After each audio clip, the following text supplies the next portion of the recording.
식초가 몸이 가벼워진다, 속이 편해진다, 이런 말을 듣고 한 번쯤 드셔보신 적 있으시죠? 그런데 식초를 먹고 나서 오히려 속이 더 쓰리셨던 적 있으신가요? 목이 따갑거나 가슴이 화끈거리는 느낌 때문에 이거 나한테는 안 맞나 싶은 순간 있으셨죠? 61세 이 여사님도 그랬습니다. 평소에 몸에 좋다는 말은 놓치지 않고 챙기시는 분이셨는데요. 어느 날부터 아침 공복에 식초를 탄 물을 마시기 시작하셨습니다. 처음 며칠은 입안이 개운한 것 같고 몸을 챙기는 기분도 들어서 계속 드셨습니다. 그런데 시간이 지나자 밥 먹고 나서 속이 따갑고 트림이 올라오고 밤에 누우면 목까지 화한 느낌이 올라와서 불편하셨습니다. 처음에는 그냥 내가 예민한가 보다 하고 넘기셨는데요. 그런데 알고 보니 이건 몸이 보내는 신호였습니다. 안녕하세요. 건강한 오늘, 편안한 내일을 응원하는 채널 건강똑똑입니다. 혹시 선생님도 식초를 먹고 속이 쓰리거나 신물이 올라오거나 목이 따갑고 답답한 느낌 있으셨나요? 특히 공복에 식초를 물에 타서 마신 뒤나 밥 먹고 나서 더부룩할 때 더 힘드셨다면 오늘 영상 끝까지 보셔야 합니다.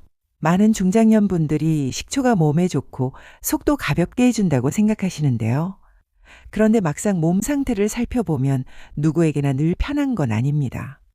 오히려 어떤 분들의 몸에는 좋은 반응보다 자극을 먼저 줘서 불편을 키우는 쪽으로 갈 수도 있습니다. 오늘은 식초를 먹고 왜 어떤 분들은 더 불편해지는지, 어디서 많이들 헷갈리시는지, 그리고 집에서는 어떻게 활용하면 좋은지 이해하시기 쉽게 말씀드리겠습니다. 이건 겪어보지 않으면 잘 모릅니다. 남들 눈에는 식초 한 잔이 뭐 그리 큰일인가 싶어도 직접 불편을 겪는 분들은 식사 시간이 영 반갑지 않게 됩니다. 아침부터 속이 예민하고 트림이 자꾸 올라오고 누워 쉬는 시간조차 편하지 않을 수 있습니다. 몸이 예전 같지 않다고 느껴질 때는 괜히 마음까지 불안해질 수 있습니다. 혼자만 이런가 싶으실 수 있는데 비슷한 불편을 겪는 분들이 생각보다 많습니다. 몸이 보내는 신호를 알아차리신 것만으로도 이미 반은 잘하고 계신 겁니다. 그럼 왜 이런 일이 생길까요? 우리 몸속에 있는 위를 생각해 보시면 이해가 쉽습니다. 예를 들면 위는 따뜻한 아랫목 같은 곳입니다. 음식이 들어오면 바로 밀어내는 곳이 아니라 아랫목이 천천히 따뜻해지는 것처럼 위는 음식을 잠시 머무르게 하면서 천천히 일을 하는데요. 그런데 갑자기 강한 자극이 들어오면 어떨까요? 천천히 따뜻해져야 할 자리가 예상하지 못하게 화끈거릴 수 있습니다. 식초는 신맛이 강합니다. 적은 양이라면 입에는 개운하고 상큼하게 느껴질 수 있지만 위가 예민한 분들, 속쓰림이 잦은 분들, 공복이라서 위가 비어있는 분들에게는 적은 양이라도 자극이 크게 느껴질 수 있습니다. 이때 속이 쓰리거나 가슴이 화한 느낌이 들거나 목까지 시큰한 느낌을 받을 수 있습니다. 위와 식도 사이에는 아래에 머물러 있어야 할 것이 위로 올라오지 않게 잡아주는 역할을 하는 곳이 있습니다. 이 부분이 예전 같지 않거나 과식, 늦은 식사, 식후 바로 눕는 습관이 겹치면 위에 있어야 할 내용물이 위로 올라오면서 더 불편해지는데요. 이런 증상을 흔히 역류라고 하죠.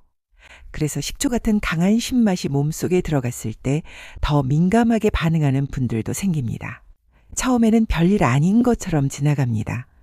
그냥 입이 좀 쓰다, 오늘따라 속이 예민하네, 이 정도로 넘기게 됩니다. 그런데 이런 신호가 반복되면 몸은 점점 더 예민한 쪽으로 기울 수 있습니다.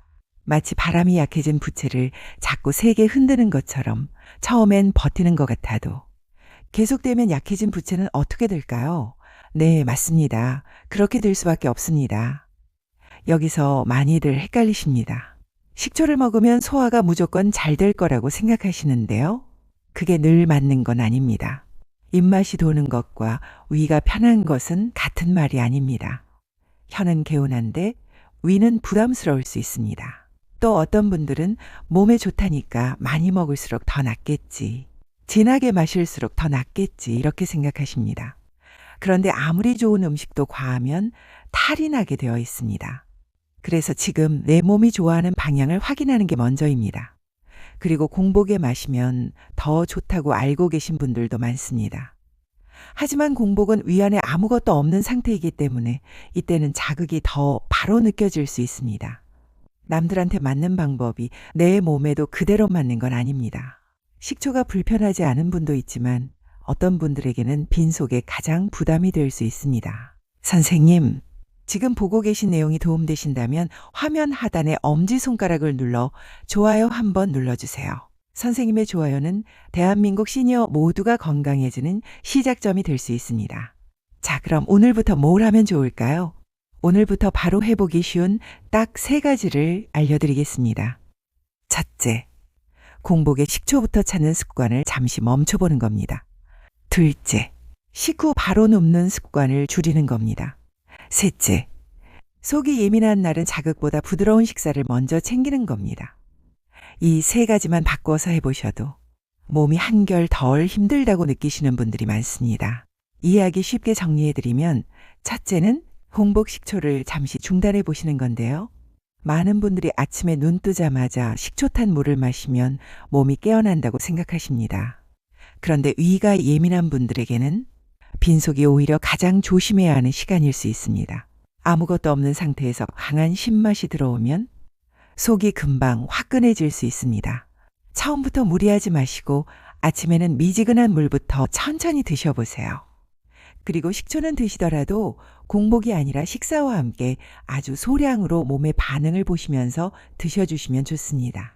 둘째는 밥 먹고 바로 눕지 않는 겁니다. 이건 생각보다 차이가 많이 납니다. 식사 뒤에는 위가 한창 일을 하고 있습니다. 그런데 바로 눕거나 소파에 기대어 있으면 위에 있던 것이 위로 올라오기 쉬워집니다. 그 상태에서 속이 쓰리거나 신물이 올라오면 식초 때문인가, 내가 오늘 뭘 잘못 먹었나 헷갈릴 수 있습니다. 식사 뒤에는 최소 2-3시간은 눕지 않는 것이 위 건강에 도움이 됩니다. 그렇다고 무리해서 움직이라는 뜻은 아닙니다. 집안에서 천천히 정리하거나 가볍게 앉아 계시거나 느린 걸음으로 잠깐 움직이는 정도면 충분합니다. 셋째는 속이 예민한 날은 부드러운 식사를 먼저 챙기는 겁니다. 이날은 매운 음식, 기름진 음식, 강한 신맛, 탄산, 커피를 한꺼번에 몰아서 드시면 더 불편해집니다. 위가 지쳐 있을 때는 죽처럼 부드러운 음식, 미지근한 국, 자극이 덜한 반찬이 몸에 더 편합니다. 식초를 드시고 나서 입안이 쉬고 이가 시큰하거나 목이 따갑고 속이 화끈한 느낌이 반복된다면 몸이 보내는 신호일 수 있습니다. 그럴 때는 억지로 참고 계속 드시기보다 잠시 멈추고 몸 반응을 보는 게 좋습니다. 좋다는 말을 믿는 것보다 내 몸이 실제로 어떻게 반응하는지를 보면 나에게 좋은지 안 좋은지 정확해집니다. 건강은 아프고 나서 챙기기보다 미리 알고 대비해두는 게 훨씬 낫습니다. 그래야 몸도 마음도 더 편하게 하루를 보내실 수 있습니다. 아직 구독 전이시라면 화면 아래 구독 버튼 한번 눌러주세요. 쉽고 똑똑한 건강 정보를 놓치지 않고 편안하게 받아보실 수 있습니다. 실제로 역류 증상이나 속쓰림이 있는 분들에게는 늦은 시간 식사 줄이기, 식후 바로 눕지 않기, 몸에 자극이 되는 음식은 개인 상태에 맞게 조절하기 같은 기본 습관이 자주 강조됩니다. 쉽게 말하면 어떤 한 가지를 3개 넣는 것보다 기본을 편하게 지켜가는 쪽이 몸이 덜 힘들다는 뜻입니다. 비슷한 고민이 있던 57세 김 선생님도 처음에는 몸에 좋다는 말만 듣고 공복에 식초 탄 물을 진하게 드시고 계셨습니다. 그리고 저녁 식사 뒤에는 바로 소파에 기대 쉬는 습관도 있었습니다. 그런데 공복 식초를 잠시 끊고 식후에는 바로 눕지 않고 거실을 살살 걷고 속이 예민한 날은 부드러운 식사로 바꾸고 나서 가장 먼저 밤에 올라오던 답답함이 덜해졌다고 하셨습니다. 극적으로 확 달라졌다기보다 몸이 조금 편해지고 식사 시간이 덜 겁나고 자려고 누웠을 때 신경 쓰이는 일이 줄어든 겁니다. 겪어보신 분들은 아실 겁니다.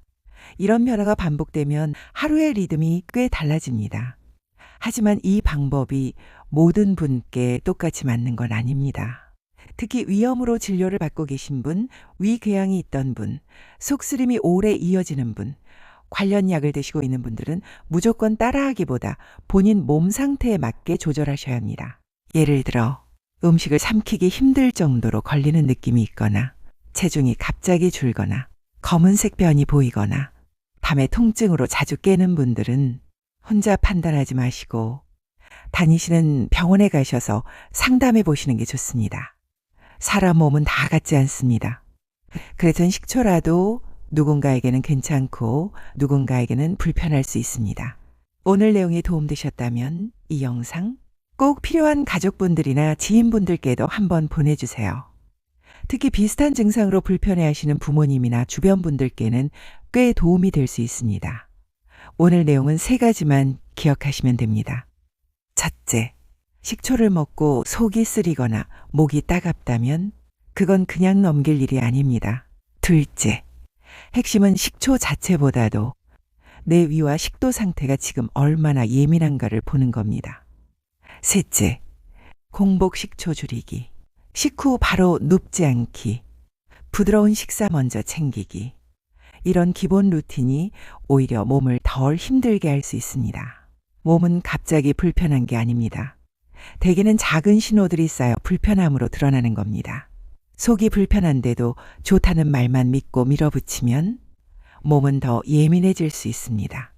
오늘부터는 내 몸 반응을 먼저 보시고 몸이 좋아하는 방향으로 하나씩 바꿔보셨으면 좋겠습니다.